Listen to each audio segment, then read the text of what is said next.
dos distinguidos especialistas en asuntos de religiones, de espiritualidad, de todo lo que necesitamos hablar en un Jueves Santo como este. Agradezco mucho la oportunidad de que hoy estén con nosotros Bernardo Barranco. Buenas tardes.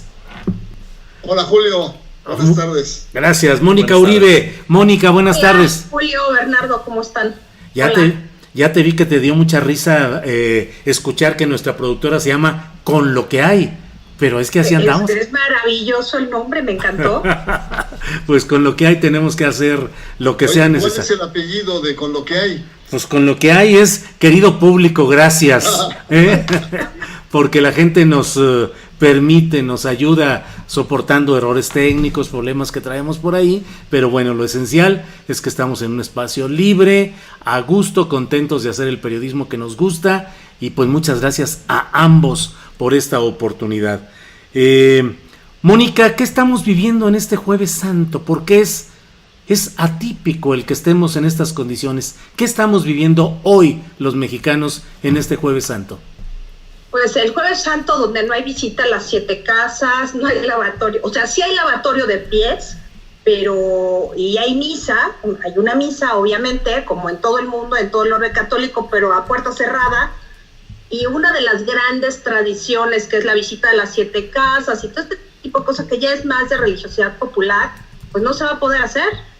Uh-huh. Estamos viviendo un momento en donde la iglesia tiene que cambiar sus usos y costumbres, la iglesia católica y todas las religiones en general, sus usos y costumbres litúrgicos para dar lugar a una religiosidad por internet. No hay otra. ¿Cómo? Uh-huh. Pues es algo que no se había visto nunca. Bueno, tampoco es que tuviéramos estos instrumentos, pero me imagino que en las épocas de las grandes pestes y todo este tipo de cosas, pues también hubo limitación del culto religioso en cualquier lado. Uh-huh. Digo, tenemos muy claro qué pasó en la Europa medieval, qué pasó en lugares como la India, Pakistán, donde también se vieron afectados. Seguramente pasó lo mismo, la práctica religiosa pues tuvo que disminuir a fuerza. Claro. Es lo que estamos viviendo. Claro. Bernardo Barranco, ¿cuál es tu lectura, tu impresión de este atípico Jueves Santo en México en tiempos del COVID-19? Coincido con Mónica, creo que el tema es las paradojas que ha llevado la pandemia a toda la vida social y las iglesias no escapan a estas nuevas condiciones. Los templos sagrados se convierten en palacios mortales porque son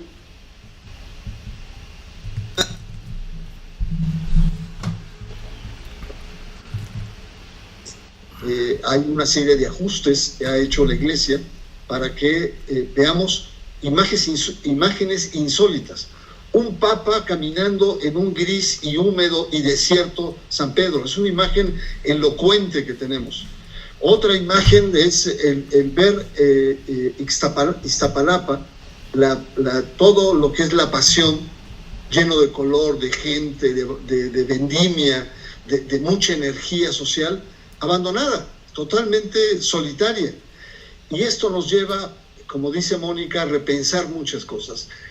Religión significa religare, la relación entre los hombres con Dios, pero los hombres, la humanidad con la naturaleza, con las culturas, y este religare nunca es dinámico y por lo tanto cambia las formas, no es propiedad ni de la ortodoxia, ni es propiedad de los principios absolutos. Y creo que esta es una muy buena oportunidad para repensar cosas. Mónica se fue al futuro, se fue a internet, pero hay muchos que se van al pasado y ya van a recuperar lo que es la iglesia primitiva cristiana, que eran pequeños núcleos.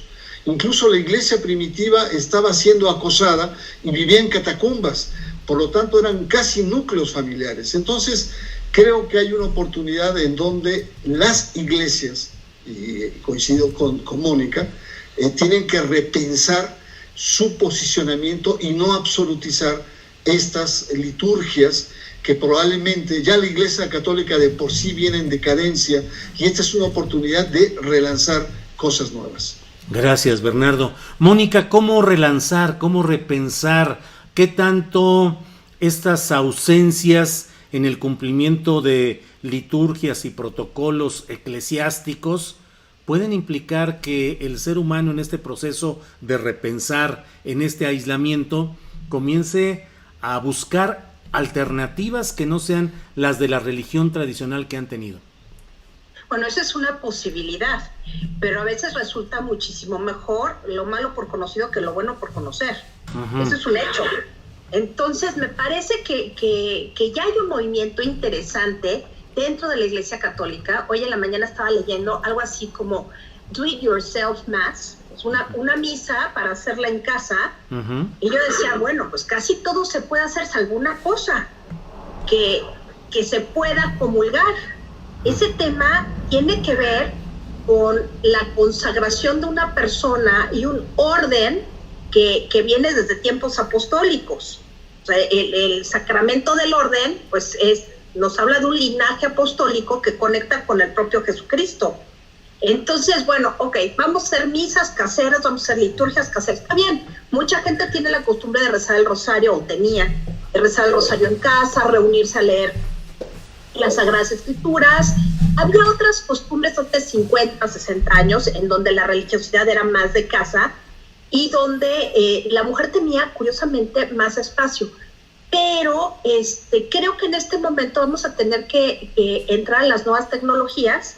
Digo, las misas virtuales ya son de todos los días, ¿no? Hay muchísimas parroquias en México, tanto en la ciudad como fuera de México, que están haciendo las misas virtuales sin personas dentro del templo.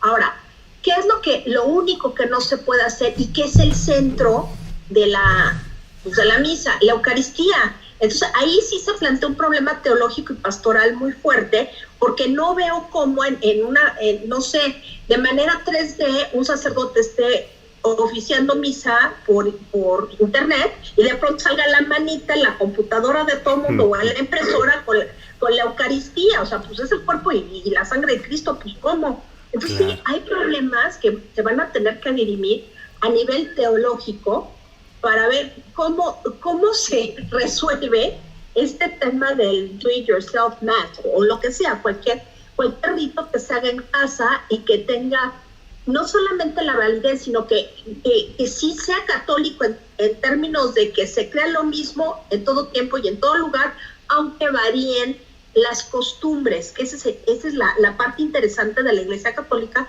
y que la diferencia de la ortodoxia, ¿no? Claro. Que bueno, finalmente que se reforma y se adapta. Claro. Gracias, Mónica. Bernardo Barranco, ¿cómo estamos viviendo este momento en términos espirituales los mexicanos? Hay quienes creen que se acerca el fin del mundo, hay quienes creen que es solamente un espacio pues de reacomodo doméstico, pero en general estamos teniendo una revaloración espiritual los mexicanos, o es un momento que esperamos solamente que pase y volver a la fiesta y al cotorreo.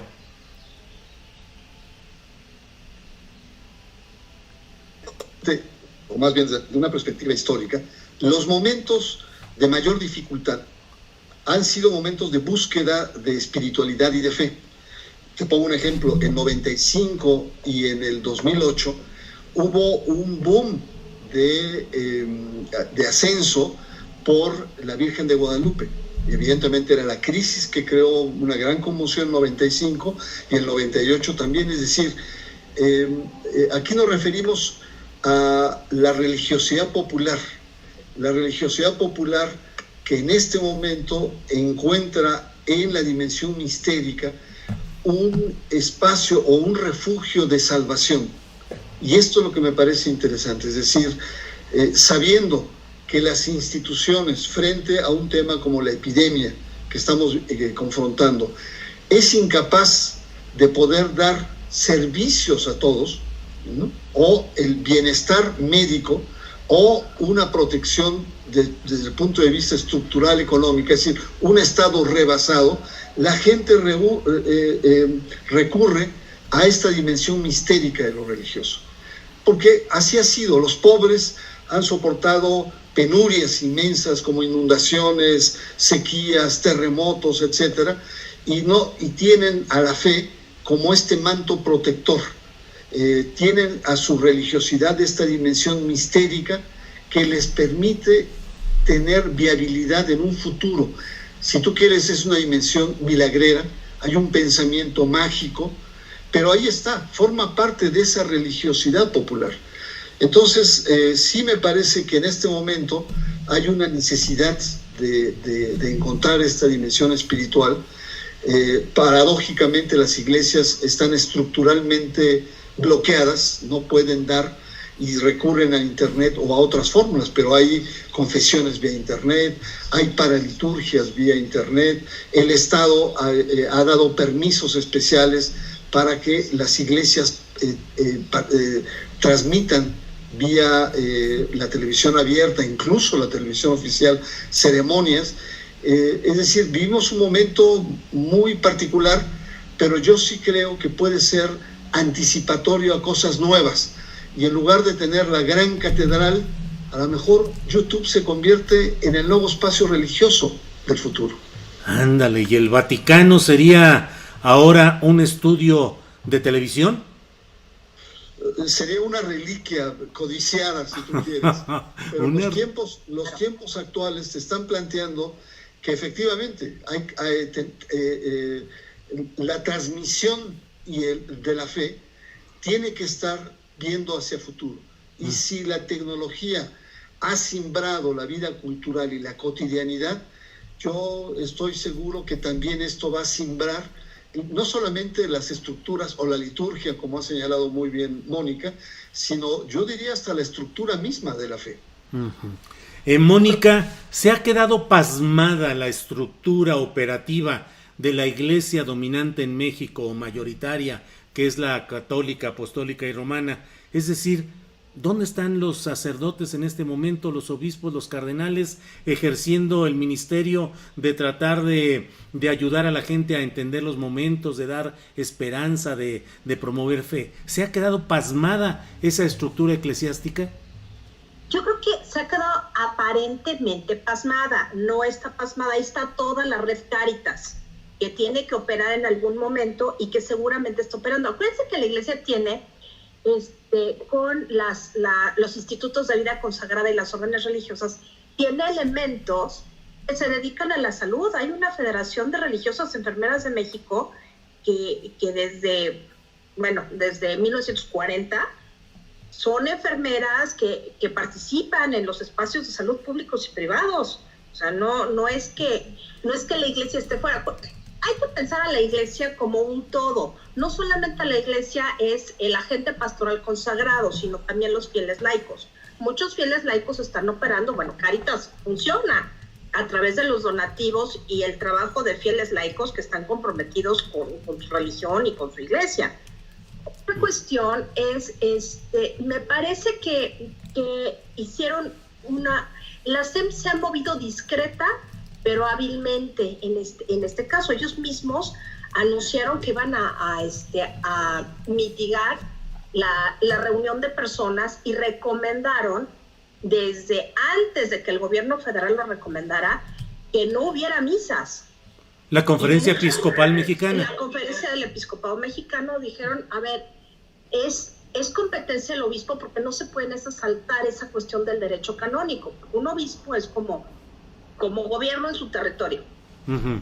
Entonces, dejaron a la prudencia y discernimiento de los obispos el oficiar o no misas, o dónde se oficiaran, dónde sí, dónde no.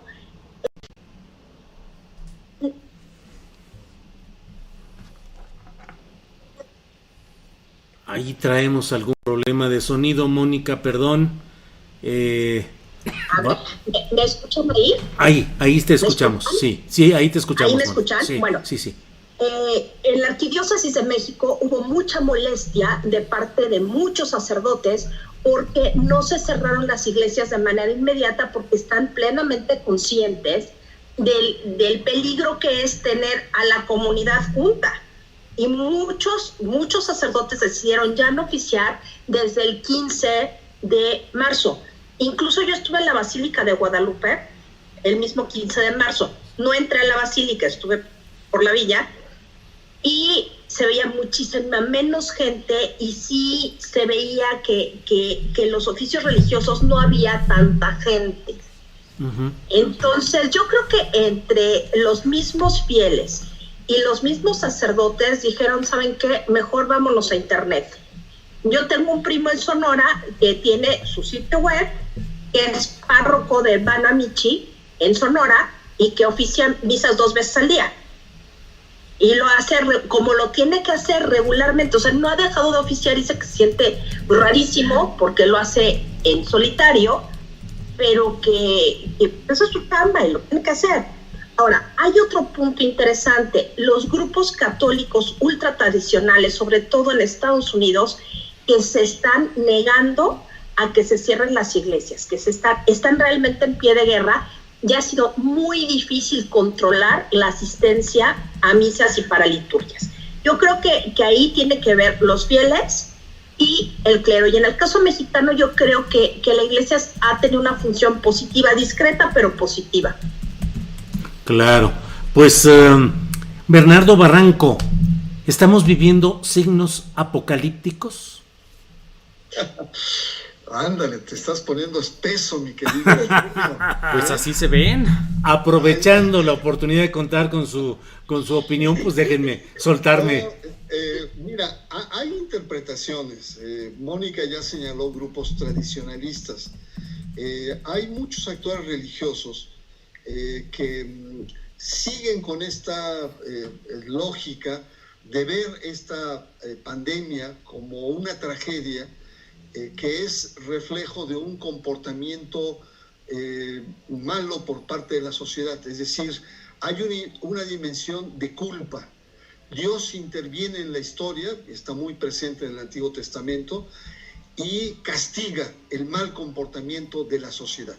Y por lo tanto hay muchos pastores que están en esta perspectiva, no solamente la católica, de otras iglesias pentecostales, incluso islámicos, judíos, etcétera, diciendo lo que está pasando es por los excesos de la sociedad. Vean que pasó inmediatamente después de las grandes manifestaciones pro de la mujer, por ejemplo, ¿no? Esto es fruto del castigo de Dios por abrirse demasiado a la dimensión de los homosexuales en la sociedad. No nos vayamos tan lejos. El obispo de Cuernavaca, una persona abierta socialmente, ¿no? Plantea que efectivamente es un castigo de Dios porque estamos abriéndonos demasiado a temas de la ideología de género y todas estas patrañas revolucionarias de la cultura contemporánea que traen las mujeres, ¿no? Las mujeres como una nueva amenaza, como fue en el siglo pasado el marxismo. Entonces hay esta perspectiva de fin de los tiempos, de apocalipsis, de parusía que está presente. Y esto felizmente el Papa en el Vaticano y otros han planteado que no. Desde el siglo XVIII, en los 1700, la ciencia muestra pues, que estas pandemias son frutos de virus, en ese momento eran bacterias, y que hay vacunas, y que hay toda una racionalidad médica y científica que lo puede explicar. Pero hay estas tendencias presentes en el mundo religioso. Ahora, hay otros locos que han hecho novedades estrambóticas, ¿no? Por ejemplo, este cura que se para en una esquina y tipo McDonald's, que vas por tus hamburguesas y los pides en tu coche, ahí hace confesiones a 2 metros de distancia. Tú no te bajas del coche, llegas, te estacionas, estás de frente de él, hablas, dices todos tus pecados y él te absuelve o te manda la penitencia que ameritas, ¿no? Y se va, y viene el de atrás, nadie se baja, nadie se toca. O el obispo Chagoya de Toluca, que se le ocurrió una especie de misión suicida con su arzobispo auxiliar, se sube a un helicóptero y empieza desde el helicóptero a echar agua bendita a todo el valle de Toluca. Una especie de fumigación religiosa. Yo decía cómo extrañaba a Carlos Monsiváis, que le encantaban este tipo de notas, en donde realmente hacía pedazos estas culturas, digamos, religiosas. Yo lo que creo es que la Iglesia Católica en particular algún problema de sonido. Espérame tantito, Bernardo, algo no se está escuchando. Espérame un segundito. Ahí, a ver, por ahí, Bernardo. A ver, yo te escucho ahí, perfecto. Ahí ya te escuchamos. Yo también los escucho a los dos. Sí, no, a ver. yo lo que quería cerrar diciendo que la estructura religiosa en general ha manejado la crisis con mucha solvencia, con mucha, diríamos, madurez y sensibilidad a lo que está viviendo. Se ha ajustado, pero hay otras iglesias, sobre todo las de carácter pentecostal, que por ejemplo en Brasil apoyan al gobierno de Bolsonaro y dicen, seguimos con las misas. Es una maldición de Satanás que no podemos enfrentar escondiéndonos, y entonces hay que enfrentarla, y el poder de Dios es superior al poder del coronavirus. Claro. Y nuestro amigo Farela estuvo tentado a ir en esa línea en algún momento. Bueno, más tu amigo que mi amigo, tengo que aclarar, Farela en algún momento estuvo repartiendo a los periodistas una cancioncita en donde decía que el poder de Dios era superior al poder del coronavirus.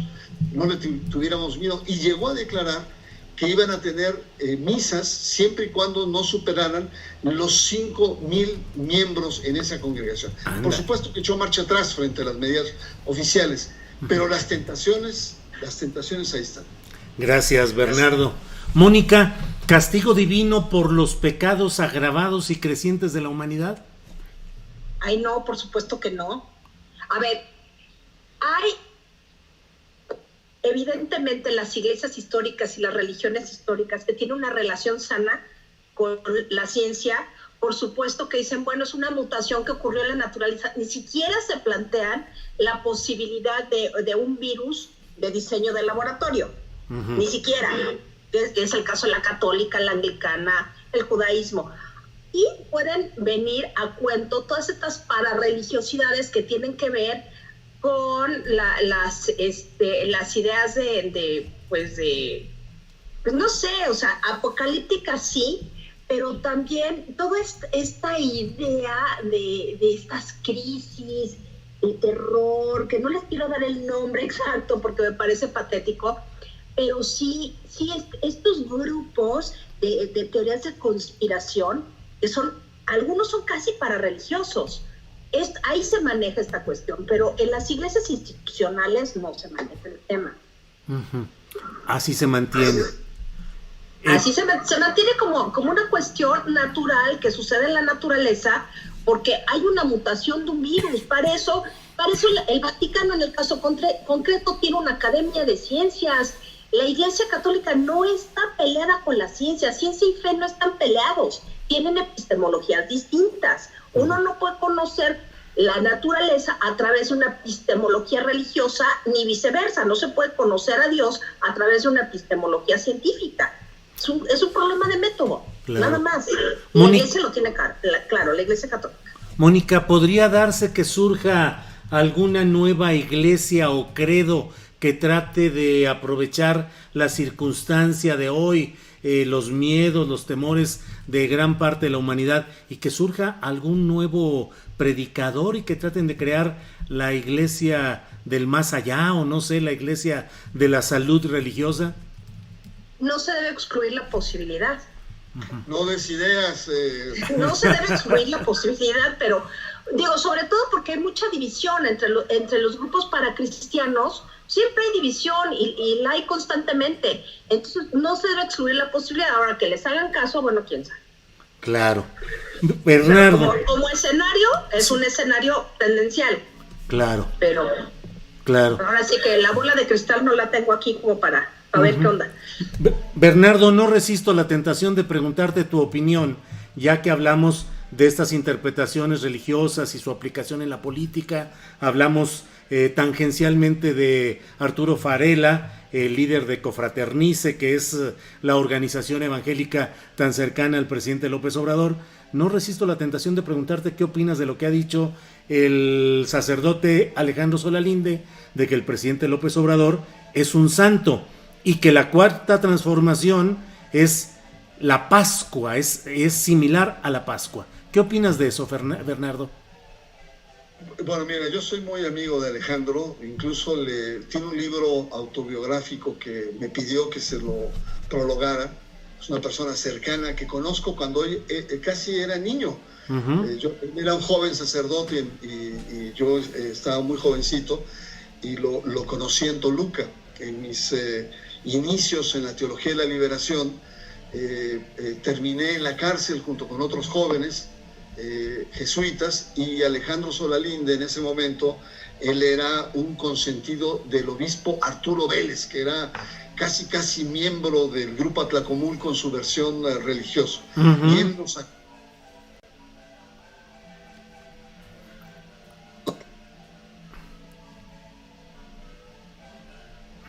lo aprecio mucho, que está en este momento. ¿El sonido no se escucha? Ya se escucha. ¿Algo está pasando? Sí, ya se escucha, Bernardo. Adelante, por favor.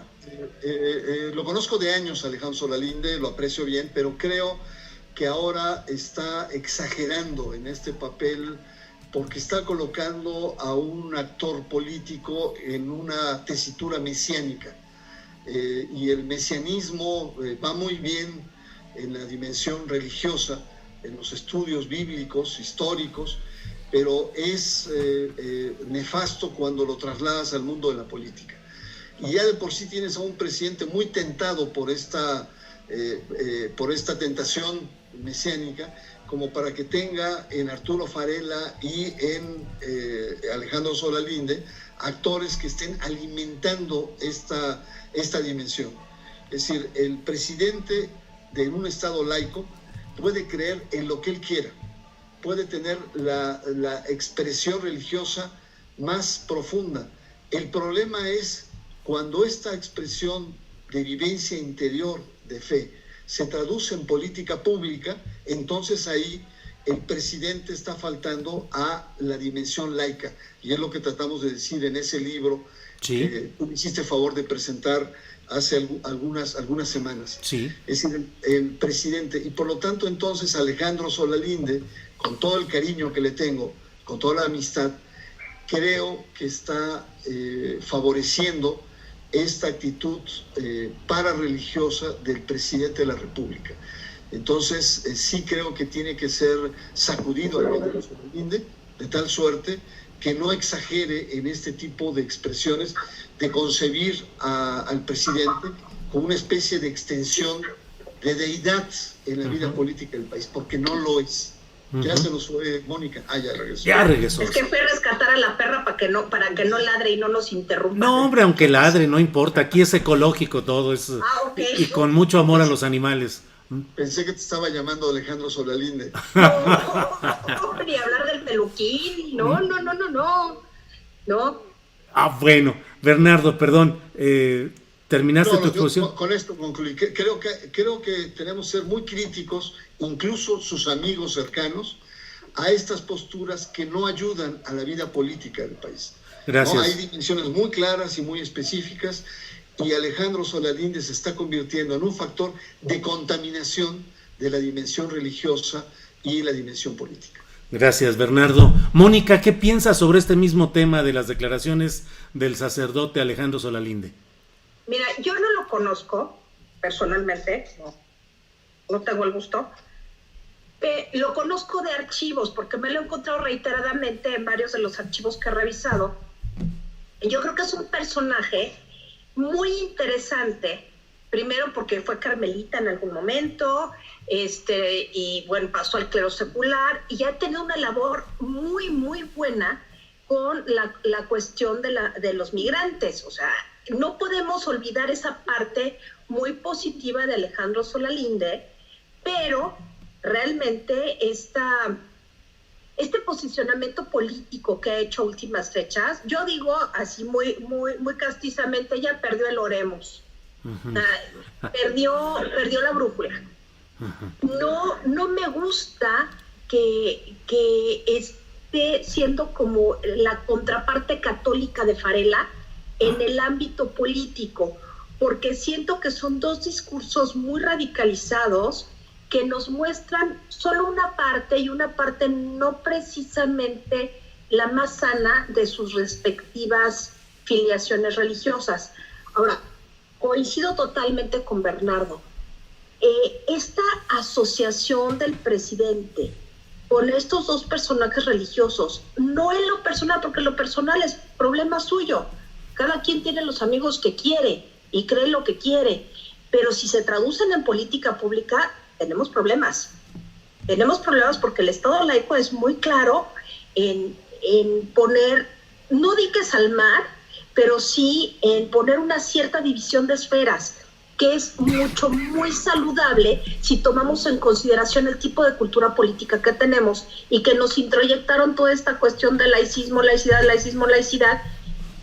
En otra cultura quizá a lo mejor esta cooperación iglesia-estado podría funcionar, no en la mexicana.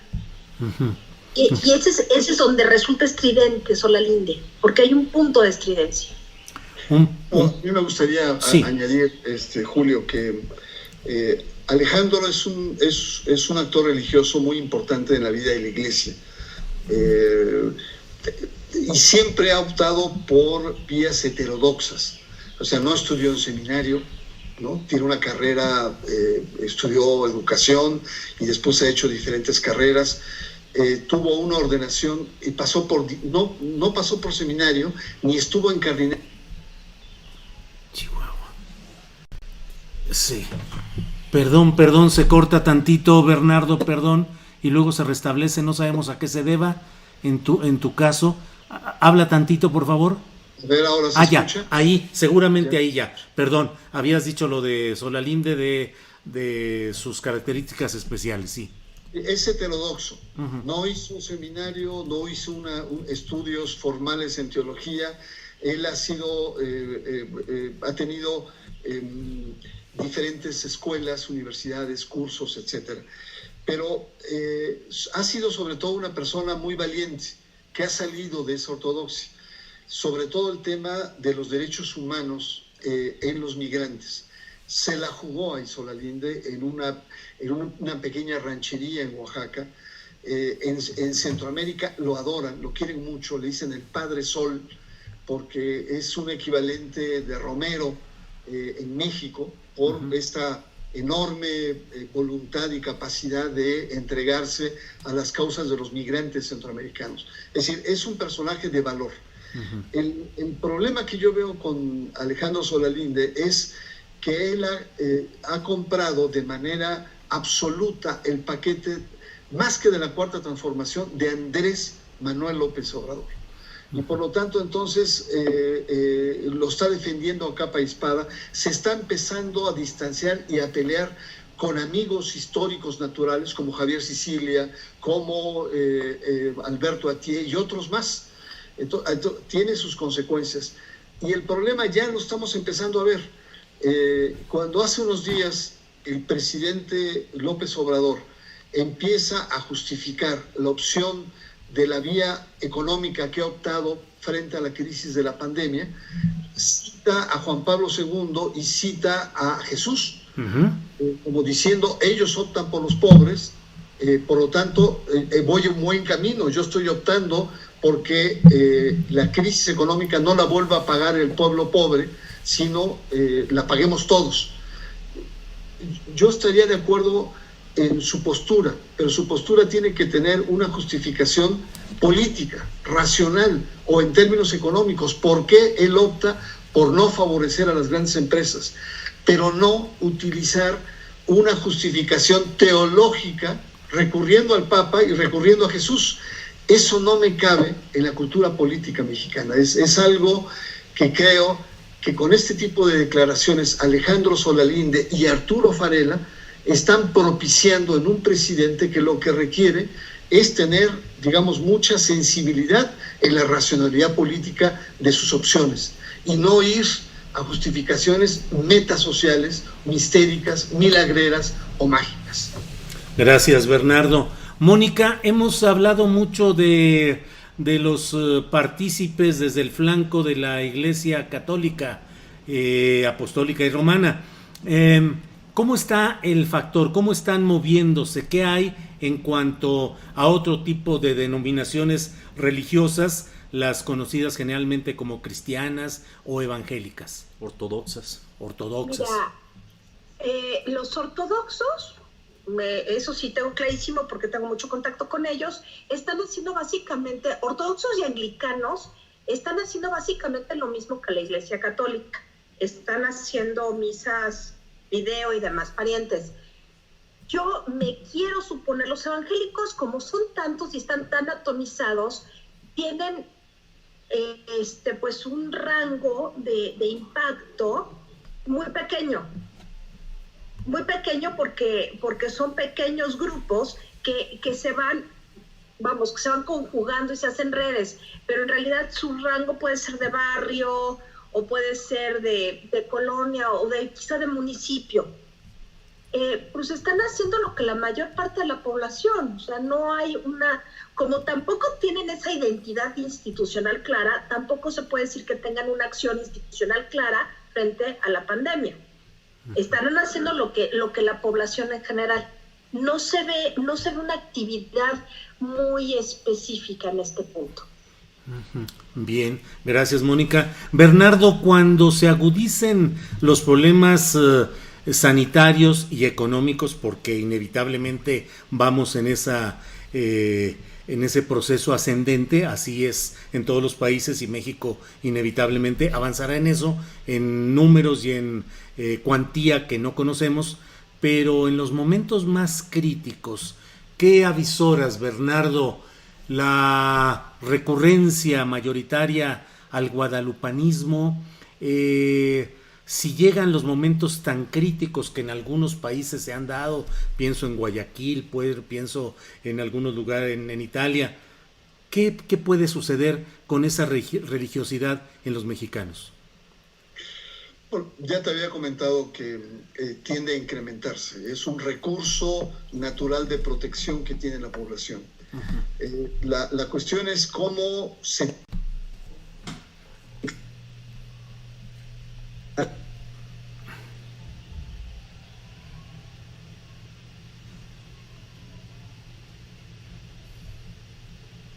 fe que no tiene dogmas y grandes doctrinas, que no es de encíclicas, sino que se refleja sobre todo a partir de lo lúdico, la fiesta, el contacto, la simplicidad.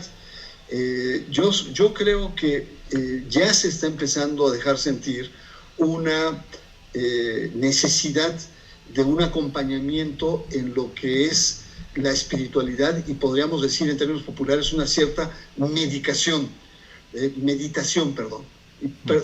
Me confundí porque meditación es una palabra, digamos, clave, básica, de donde viene medicare. Uh-huh. Es decir, en la antigüedad no había diferencia entre salvar el alma y salvar el cuerpo, ¿no? Uh-huh. Era lo mismo, por eso el medicar o medicina proviene de la meditación, sus orígenes están ahí, uh-huh, en las antiguas tradiciones.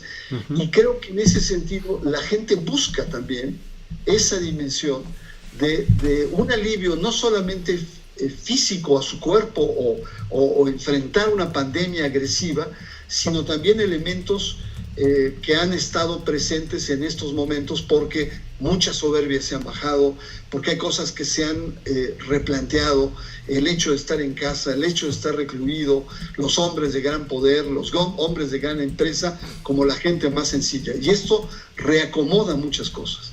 Entonces y frente a las limitaciones de la institución, hace un momento Mónica decía pues que la institución se iba con cuidado. Hay que ver el número de muertos en Italia, de curas que se atrevieron a dar la unción a los enfermos moribundos y que terminaron, como muchos médicos, como muchas enfermeras, con coronavirus y muertos también. En España pasa lo mismo. Entonces la Iglesia, como señaló Mónica, ha ido gradualmente endureciendo sus posturas. Primero era el saludo de paz, ya no se da el saludo de paz, que es peligroso. Ya no se da la comunión, es decir, la hostia y tal, sino cada quien la toma. Ahora ya no hay misas tampoco.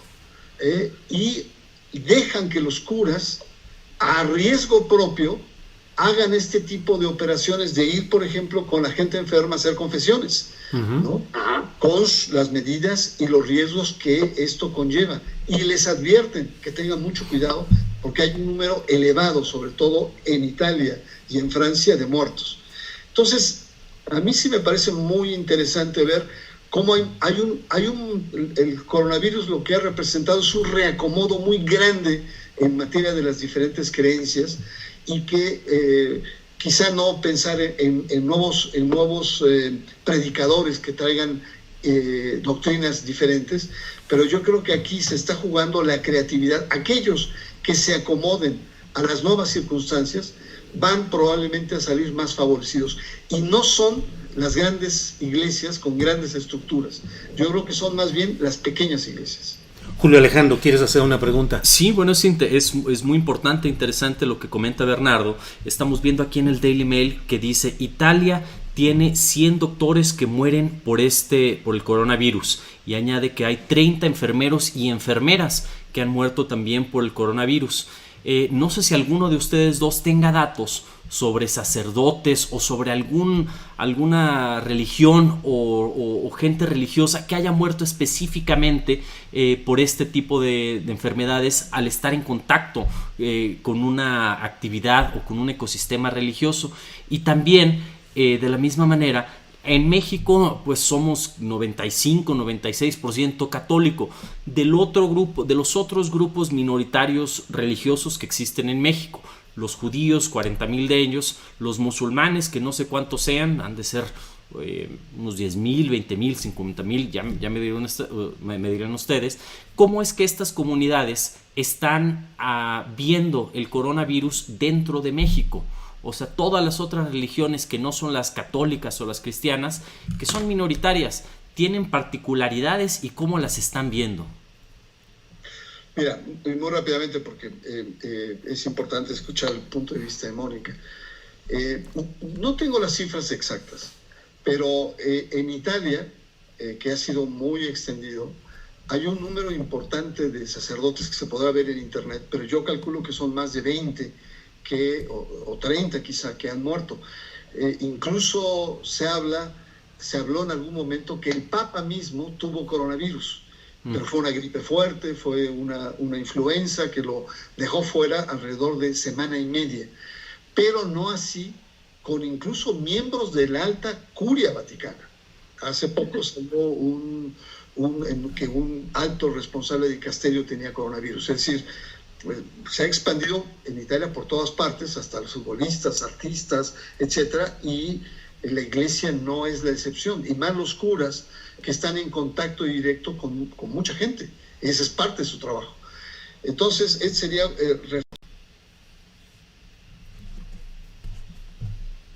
los ministros.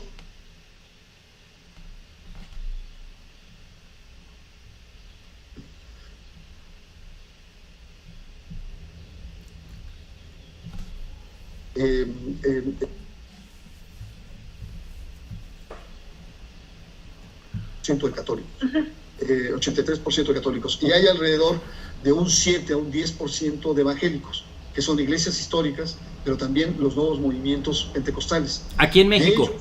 Ellos, en México, en México. Estamos hablando, pues no sé, alrededor de unos 10 millones, y hay un porcentaje de evangélicos pentecostales, y hay un porcentaje también importante de no creyentes, que son alrededor de un 4-5%, que estamos hablando de una cantidad importante, de abajo de los 5 millones de no creyentes, ateos o gnósticos. Lo que te puedo decir es, la mayor parte de las iglesias ha acatado las disposiciones oficiales, no tiene de otra. Mónica habló que el episcopado había lanzado una consigna y la Arquidiócesis de México la contestó. Hubo una cierta diferencia, y esta diferencia fue zanjada por la autoridad local, que dijo no hay misas. Es decir, ahí no le preguntó a la iglesia si iba a haber o no, simplemente dijo no va a haber misa. En esta segunda fase, como le llaman en la Cuarta Transformación, las autoridades sanitarias plantean que no debe haber concentraciones en las iglesias. Es una recomendación que están, y que creo que la mayoría, incluso aquellas tentadas pentecostales a seguir con las prácticas religiosas, han acatado con estas normas oficiales. De tal manera que veo que la gran parte de las iglesias, más o menos se han comportado con bastante ductilidad a las orientaciones por parte de la autoridad. Gracias, Bernardo. Pues estamos ya en la parte final de esta muy interesante plática y quisiera cerrar preguntándoles a cada uno su experiencia personal, cómo están pasando este momento y sobre todo qué experiencia interna de espiritualidad les ha producido este momento. En tu caso, Mónica, ¿qué ha sucedido, por favor, para ir poniendo final a esta plática? Sí.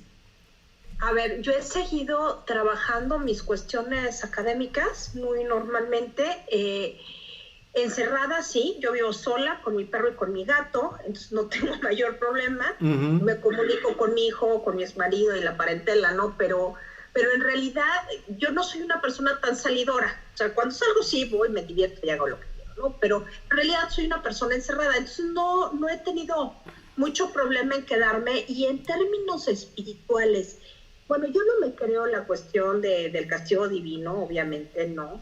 Sí he seguido los ritos de Semana Santa, soy católica practicante, sí he seguido algunas homilías, tengo amigos sacerdotes que consulto qué es lo que suben tanto a Twitter como a Facebook, estoy en contacto con ellos, pues sí, he tenido una vida espiritual, pero como no estoy aterrada, porque sé que es una pandemia, que todos nos vamos a infectar en algún punto, el chiste es no infectarnos al mismo tiempo, estoy tranquila y he estado en contacto conmigo, eso sí. O sea, vamos, es una experiencia, nunca había vivido una pandemia como esta, porque la del H1N1 fue bastante más leve, no soy población de riesgo, entonces sí he podido hacer algunas cositas de apoyo a la comunidad, muy pequeñas, muy laterales, pero en realidad he estado encerrada y he tenido tiempo pues de escuchar música sacra, de ver películas, de muchas cosas, ¿no? Que en general no es lo normal, pero bueno, bien, dentro de lo que fue bien, espiritualmente bien. Muy bien, gracias, Mónica. Bernardo. No, gracias a ti. Bueno, mira, Alejandro, mucho gusto. Gracias. Bernardo. Yo llevo trabajando ya algunos años en casa, así es que mi vida no ha cambiado, sobre todo cuando escribo. Tú lo has de saber muy bien, Julio, alguien que escribe requiere soledad y espacio. Sí. Entonces, mi vida no ha cambiado mucho, pero sí, déjame decirte que llevo 2 semanas que he sido absolutamente improductivo. Me he estado muy disperso y he estado sobre todo en internet con amigos de mi generación, de nuestra generación, Julio. Estamos en una franja crítica frente a la pandemia. Claro. ¿No? Tú te ves muy sano, pero yo soy prediabético con tendencia a la hipertensión. De tal suerte que tengo que estar con pies de plomo frente a esta pandemia. Y no tienes idea, con amigos que tienen mucho tiempo que no veía o que no tenía contacto, de darnos frases de solidaridad, de apertura, de creencias a muchos que no les había dicho que los apreciaba mucho, los quería, les he dicho. Es decir, hay una dimensión en donde te das cuenta que la vida es corta y la existencia es frágil, y que por lo tanto hay que aprovechar estos momentos como para no tener miedo y expresar los sentimientos. Así es que me la he estado pasando estas 2 semanas de sentimentalón. Se vale finalmente el estar de sentimentalón, como dice Bernardo Barranco. Y de tener diferentes ideas, claro que sí.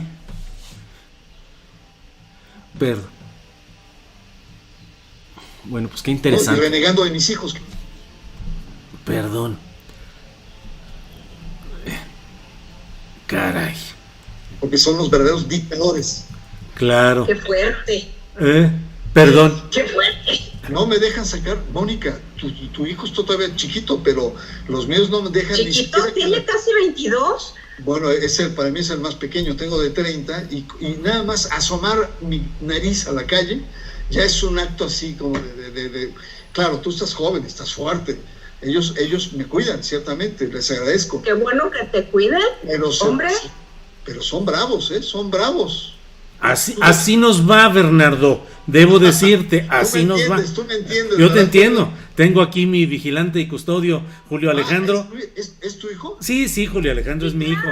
Sí. Yo no sabía, mira. Sí, velo aquí. No. Julio Alejandro no me digas más porque ya me estás espejeando, mi querido. Julio Alejandro vive en Londres, pero por circunstancias especiales llegó desde hace pues ya 2 meses por acá a México. Un mes y fracción. 5 días. Y bueno, pues así nos tocó las circunstancias. Luego te platicaré a lo que vino acá a México. Pues nos tocó esa circunstancia y aquí estamos. Entonces hacemos ejercicio en la mañana, me obliga a tomarme mis licuados vitamínicos, vitamina vitaminas C, zinc, multivitamínico, y proteína. también que no saquen ni la nariz, y que si llega la pizza que pedimos, ayer pedimos por primera vez pizza, pues sanitizarla, cuide todo y ya. Entonces pues ahí estoy así ya, yo protegido totalmente. Así es que te entiendo, querido Bernardo. Hermano de esclavitud. Exactamente. Están esperando a su Moisés ustedes dos.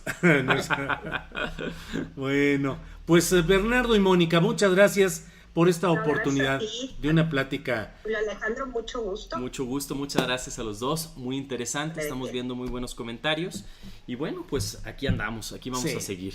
Mónica, muchas gracias, Mónica Uribe. Bye, Julio, bye, Bernardo, Julio Alejandro. Bye. Bernardo, muchas gracias. Seguimos en contacto. Gracias a los dos. Gracias. Chao.